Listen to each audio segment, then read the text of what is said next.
Okay, so in the next week or so, I had a lot of Kriyas.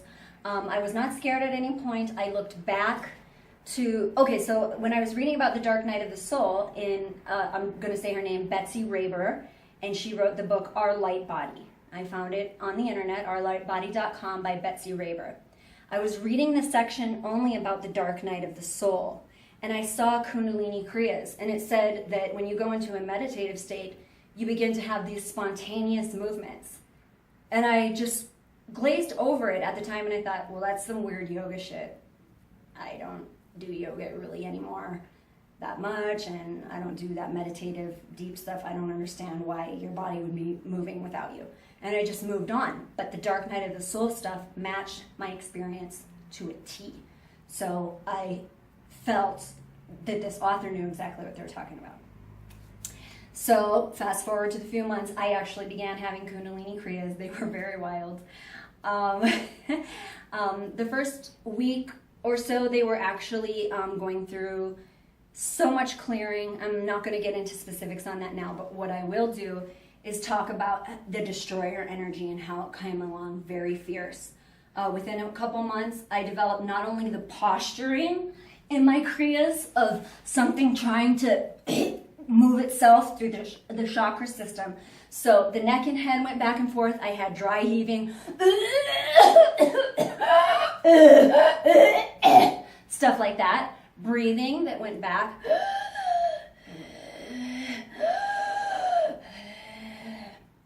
I didn't know why it was doing this.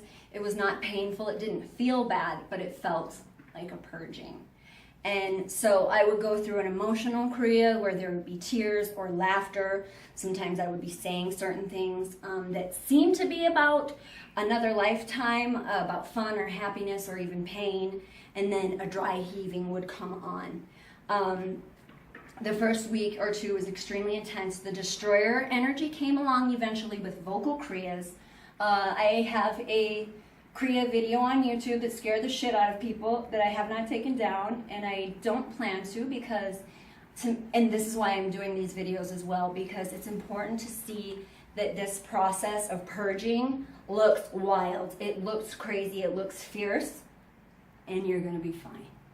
Everybody's gonna be fine. So, coupled with my vocal Kriyas and the posturing of the destroyer, the vocal Kriyas really started to come on like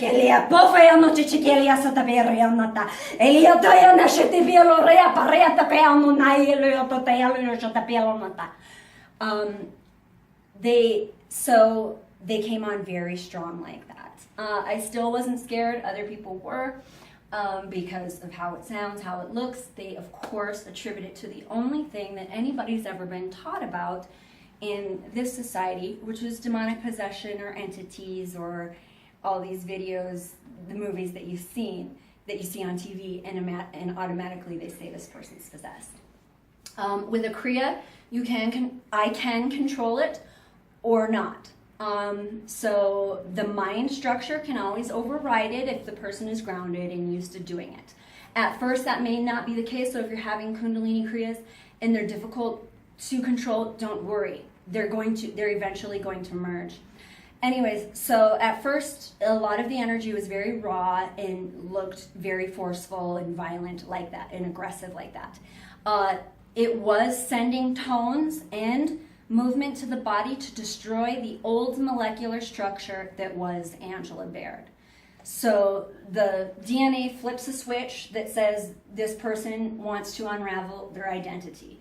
The way it knows that is it can feel vibrationally, and the brain sends a signal that the soil is ripe for this level of human development and growth. And then it enlists this transformation to happen. So what I've gathered from the experience is that sounds and vibrations are sending commands to the cells to destroy or reinvigorate or nurture or whatever stage you're in. And it's also, my vocal Kriyas seem to also be going with the stage of consciousness that the Kundalini is in. So originally there was a lot of really of that fierce sound that scares people. And then eventually it moved into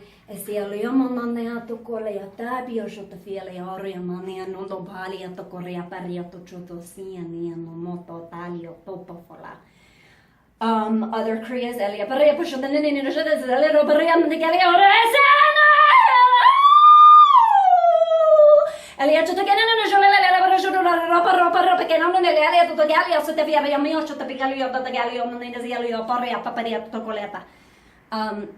I'm doing this all to show you that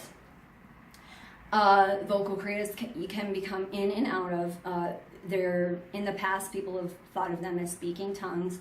I am not connecting with any specific divinity, and I'm not saying anything specific either. What I believe is happening is that the mind structure is being overrode. It's paying attention to the tones and the speed. So the organism is trying to match up to a higher vibration. It has lost its identity of the mind structure because language is learned, and then it's just opened up to this meditative state. I don't know the approximate time, maybe about 9 months into my awakening, I started having very childish, like, vocal Kriyas, and I'm going to do a demonstration for you right now of that. And actually, I'm in that stage right now, so I'm enjoying color and sparkles, and I feel very sensitive like a child in a lot of ways. And if I had my way about it, I would do this video and describe this wall to you in vocal Kriyas. But I'm just going to show you how the childlike stage where it appears that I'm at now manifests itself through my being. So I would be like,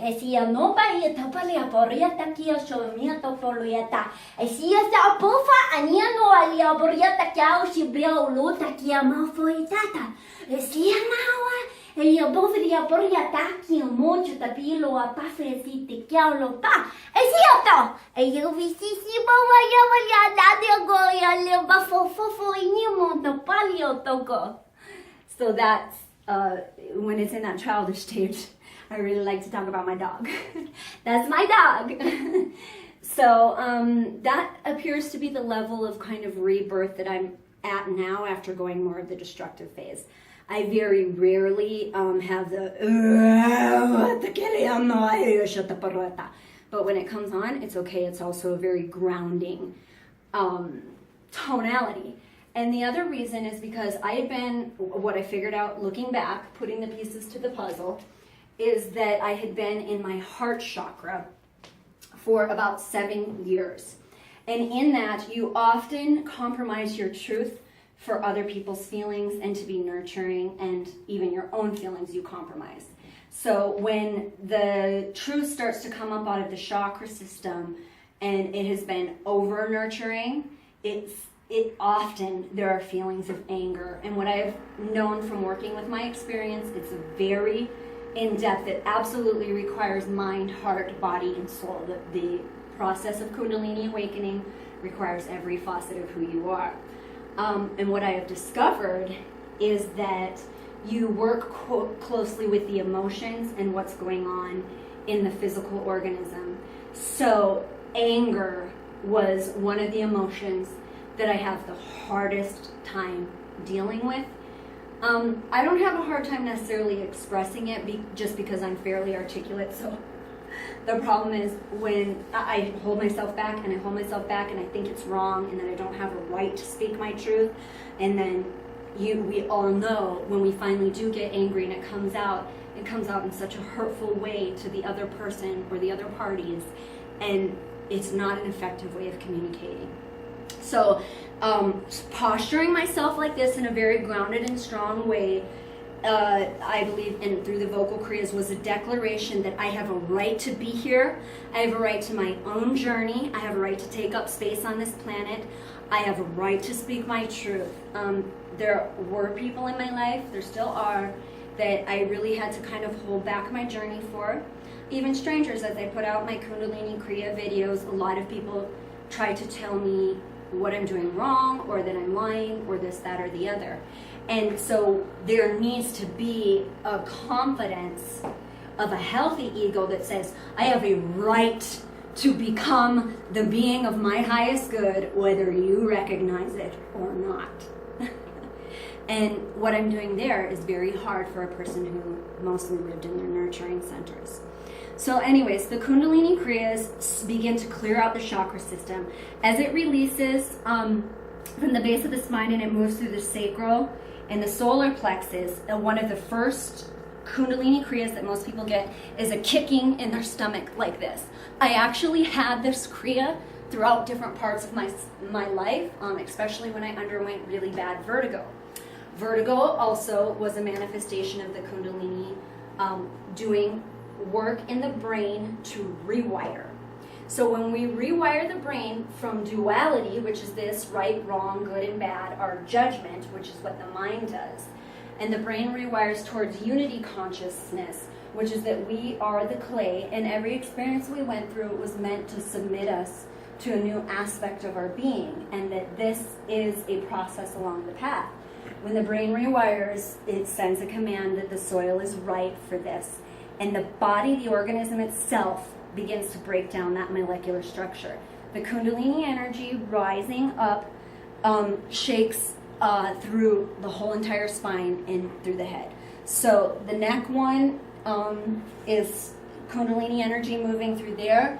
The neck will do this. The solar plexus will buck down like this. The throat is the vocal kriyas, and then the energy swirling in the mind, in the brain, is aspects of crown, of the energy moving through crown as the brain does work in rewiring. And it will move up and down that chakra circuit. And I missed third eye, which is where you can see light bursts and maybe different visual things and stuff like that. Some people have more activity in each one of the chakras depending where they're going to land. In all likelihood, or where they're going to, kind of stabilize. In all likelihood, I'll stabilize mostly in my throat. I'm talking really fast because there's so much information to go over. Right now, what I want to do is talk a little bit about my wall and some of the things that how they attribute to my experience, and I'll talk more about Kundalini Awakening a lot in the future. I plan to do a lot more videos. I'm 15 months into full-blown Kundalini Awakening, 2 years prep before that, and did have manifestations of Kundalini Awakening throughout my entire life. So let me just go over a few things about my wall. So on the left side, I wrote the words destroy, break it down. I did later learn that is what needs to happen in a transformation. We've accumulated all these things throughout our lives about what we were or were not, and now it needs to be white. No Soul to Sell is the name of my book. It said tame the monster, make the mutant. The monster was the ego self, the mutant is the half-breed, the divinity self and the human self. It said destroy, just destroy the old self, strip it away, and create.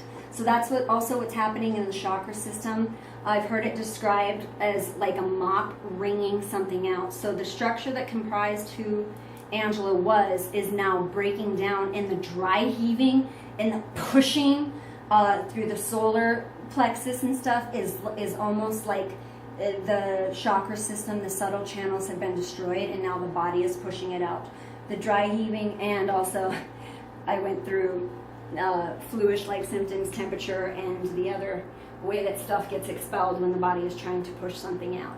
I didn't go through a juice fast or a juice purge. The body invoked it to happen on its own. So this side says destroy, break it down. And on the other side, I wrote create, build it up. The cool thing about the create side is that you don't have to invoke it. It's natural, just as a baby.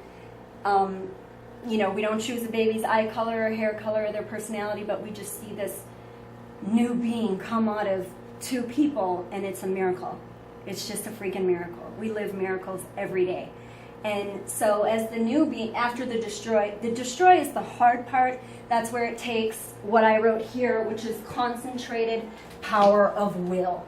That is our command center saying, I want to climb this mountain. I want to meet up with divinity. I want to know who I am while I'm in this human organism. I'm ready. Show me who I am. Eventually, you climb that mountaintop and you meet the vibration of higher self. And then your job is to surrender to divine will. So it goes from that force, that brute, raw force of personal will, to finally, I've arrived at a summit, and whatever your term for God is, has met you there and said, come on, I'll take you the rest of the way. Very cool. And then it's just a matter of surrender. It'll still take bravery, but by then, the spirit, the soul self is really overriding the mental structure, and you're okay with being crazy in a societal sense or an unconventional sense, because you realize you've been crazy your whole life not knowing who you are. You've been crazy not knowing what you were in spirit before you came here or where you're going after. We've been crazy our whole life. Let's get sane and let's have fun doing it. So there does come a point where the journey becomes really beautiful. Because I'm a full Kundalini Awakening can take really an entire lifetime, but past works have said that it takes no less than 7 years. Experienced people are now saying that it can go a lot faster because people are having spontaneous awakenings. They're popping off like crazy because the human evolution is moving so fast that we can come out of our survival chakras now. We can come out of those lower things, and we can begin to come out of the competitive side, and we can nurture and love and enjoy each other's gifts and not have to fight for survival, not on an ego level anymore and not on an emotional level. Let's get back to the wall a little bit while we're here. So you might have to zoom in on this a little bit. What I did here is I put these logs of fear, doubt, guilt, hurt, pain, and lack, and it went up in smoke. And it went, and in that I wrote the words faith and abundance, fulfillment, insight, guidance, truth, love, satisfaction, inspiration, surrender. And it says send out the smoke signal, meaning these logs were they were disconnected from one another. As they came up in smoke, they reached a level of expansion. So if you can imagine our defense mechanism that says, it's tight, it's compact, it says, no, ouchie, ouch, don't hurt me, I'm afraid. Okay, that's where a lot of us are operating from in our consciousness, in our ego mechanism. Now imagine something that's more like how I described Scrappy earlier, that says, I'm not scared, I'm expanded, I'm ready, I'm a part of you, you're a part of me. Let's enjoy this wild-ass ride on this planet Earth, being a human being. Let's not be scared of whatever comes our way, whether that emotion be fear or pain, whatever comes through. Let's find our center, you know? So it's an expanded state. It's becoming one with everything. And I know that sounds very hippie-ish, but call me a hippie if you want. What else do we have here? Right here, I didn't write the word sacrifice, but I depicted it in a picture on my calendar. But the word here, okay, I'm bringing out my laziness here. The word here should be sacrifice. And it just depicted it in this picture. There's a meme on Facebook right now that says, your new life is going to cost you one thing, your old life. And that's true in the emotional, spiritual sense of it, and true with the organism. The old organism is rebirthing while you are alive, while you're having this transformation. This is not witchcraft, this is not voodoo, this is not demon, entity, spirit shit, so you don't get to sacrifice someone else. You only get to sacrifice yourself if you're ready, willing, and able. This is a quote actually from 50 Cent, the rapper, that says, God is the seamstress that tailor-fitted my pain. This is from, I had two brothers with muscular dystrophy. They both passed away in their 20s. Amazing spirits, incredibly amazing spirits. As I put the pieces to the puzzle of my own life, I really got to see what they were for me and the beauty of the sacrifices that they made to be in the position that they were throughout life, and the amazing caregivers that came into my life as well as a result of that. Beautiful stuff. Anyways, here is a quote from my favorite movie, Kung Fu Panda, that says, "We are not trying to stop you, we are coming with you." And what that signifies to me, the reason I wrote that, is that everybody that's putting up a resistance, sometimes our loved ones are the ones that seem to doubt us the most, have the most resistance towards change, because they want to keep up. They have their own fears and they project them onto us. I've seen it in my YouTube videos. I've seen it in my friends and family. They're scared of the process for themselves, and so they say, "Don't you do that. No, what makes you think you can? Do you think you're this? Do you think you're that?" And they'll use whatever tool they have, because that's their own self-talk. And so when you can override that, eventually, not through fakeness, not through talking about it, not through reading about it, but actually experience the feelings of understanding that people are judging you or speaking to you in a way of lack, because that's their own self-voice. And the great prophets of our past, such as Jesus, were able to actually, be in touch with God, to unify their divine self. I and the Father are one, with their earth self, and then use that information to spread non-judgment and love and forgiveness and peace to an entire people. Eventually people started fighting for it, and actually it regressed because they spoke about it, they intellectualized it, they conceptualized it, and they used it for judgment. They didn't use it for what the prophets and Jesus used it for. So to truly experience that transcendence after so much purging and feeling and hurt and not understanding why people hurt each other so much, it's not describable in human language. And so maybe that's why I have vocal cords too. It's not describable. It transcends. But I'm here doing the best I can to speak. This is purpose. Early within the first year of me writing the book, some reason it came to me to write, it will help, it will heal, it will inspire, motivate, reinvigorate, empower. It will not be conventional. I didn't know what it was. I didn't know I was having a Kundalini Awakening. When I asked the forces that be, what am I supposed to do for my life? Because I had begged for my purpose almost my whole life. I've been a goof-off, but I've been very serious in my heart about wanting to know what I was doing on this planet. And when I asked the forces that be, I said, what am I going to be? Am I going to be a freaking singer or a dancer or a writer or a fitness competitor? And I tried all these things, or an occupational therapist assistant. What am I going to be?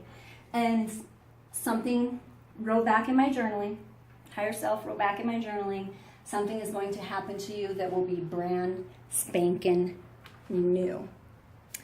And then I understood, and I thought, well, what the hell position or thing am I going to become on this planet that I don't even know exists? And I mean, I was 31, 32 at the time of writing that, and I'm going, what in the hell could that be? This here is a quote from the healer in my book, in which he says he's a heart-hunting, mind-seeking, soul-searching maniac. I love that, because it's just the beauty of being a human and saying, hey, I'm here and I want to know what's going on. And if I got to seek, if I have to adventure, if I have to come flying in at the end of life and going, holy shit, what a ride was that? Then great, fine, perfect. That's what we came here for. It was answering to that adventure self. Here is where I wrote, the beast gets a leash. And I put this lion because in my third eye I saw lions, which are symbolic of courage and loyalty and love and raw power. And the reason that I said that it gets a leash and put all these great characteristics, just like over there, is because I knew that the divine spirit is just, it comes up so raw and wild and powerful for this single human organism to handle. And so being able to ground and stabilize that energy is an important, absolutely necessary thing in a Kundalini awakening when the person wants to come and be, after their awakening, some people get stuck in their kind of crown area where they're very disconnected from life. They are left for a while, sometimes in a state of hopelessness or despair, and they're not able to come back and find that purpose and repurpose their life and reconstruct it. So I knew that it was essential to maintain that lower chakra grounding. I am on Earth, I belong on this planet, along with those higher qualities, and go ahead and explore what else I am besides Angela, but safely and at a good pace. So it comes up a little bit, it stabilizes. Come up a little bit, stabilize, etc. Here, aim your fire. I heard that my good friend, who was very intuitive, named Barb Wilson, told me that at a writer's conference, and she said, what you're trying to do, Angela, is aim your fire, which means there's this raw passion, and grounding it and targeting it as we get to a certain state in our life is going to be the name of the game. And she helped me put in words what I was trying to do. My good friend LT, he made a drawing here that I actually put words with wood. And it's actually a drawing of a picture of me becoming a tree trunk. And that was also to help me ground and have that stable, secure structure that I am going to remain 2 feet on this planet while I try to get the arms up in the sky. He also made this beautiful drawing of me, which is one hand in the book, it grounded in the earth realm, and the other hand up to the sky, which is also just to depict the unifying forces of divinity and humanity. Throughout my journey, many people these last couple of years who were just such a pivotal part of my journey started giving me things, just little things. I'm not material at all. And they didn't know, but I was placing them all on my wall. So my friend LT did that. My friend Jen did one that had to do with metamorphosis, a painting. My friend Amanda, who is the only person I know in Las Vegas that is my friend in real life, gave me these stones and also this gorgeous journal. She gave me, which, man, oh God. Well, okay, I don't want to get too sentimental, but she gave me that. My friend Meg gave me this little book, this glitter pen, and also the Queen of Spades on the other side, which you can look up information about what that signifies. She was an important part of my journey. She wrote a book as well. My partner for Christmas gave me this amazing new journal with the note that wishing and hoping and casting the hope out into the universe that hopefully my dark nights and my die-offs have come to the hardest part, and that the purges had moved through, as I would say, the hard labor. And that, you know, some of the die-off feelings of despair and hopelessness, which if you're going through a Kundalini awakening, you know that everything needs to clear out, and for a moment, as a new life, you're just standing there going, okay, I'm not Angela, but what am I now? So he gave me this and said that this, with the well wish, that this would be where I put all my writing, where it's processed and basically colorful and beautiful, and that some good can come of it for me, for other people, and that the hardest part of the labor is over. My Aunt Wanda gave me these beads from my great-grandmother, who was spiritual, and she told me some about her kingship with nature and spirituality. I just want to make sure I didn't miss anybody that gave me anything, because I want to really commemorate everybody. They don't know yet. They have no idea how much they mean to me, and how much all of you. I'll just speak to you now. All of you, even the ones that don't know me, you have no idea what you mean to me, and I'm happy to be on this journey with you. And I pray for us to be able to diffuse the things that are causing pain and hurt and fear and war and violence in our life. and to be brave enough to surrender to our highest self and continue on this path and this journey, and to encourage one another, to lift each other up, to heal, to not be afraid of whatever it takes to heal. We think in this life that we are strong because we repress our emotions and we don't show it, and we keep on a tough face and we say, I got this. But I'm telling you right now, that is not strength. That is repression. It's a form of weakness. It takes incredible strength to be vulnerable and real, and I pray that this world gets that and gets their healing. And I want anybody listening to this to know that I love you. I feel connected to you. There are parts of this journey, through my friendship, through my social media, where people have said things to me that rescued me from a very deep abyss in my dark nights. And I felt this energy of a team of people saying, go, Angela, keep going, you got this. And I know it was you guys. We're all rooting each other on here. And we didn't pick an easy path, and we didn't want an easy path. We wanted to rejoice in our labor. We wanted to feel both ends of the extreme. We wanted to know what it felt like to be desolate and afraid, and what it felt like to be a vital, happy, fulfilled, whole, encouraging, inspiring, peaceful force. We wanted that. But we only need to experience that one for a little while. And sometimes it's harder to do the rough labor. Sorry, I'm getting cut up in my words. The rough labor is once. The things you're afraid to look at, you just have to look at them once and say, okay, what do you want from me?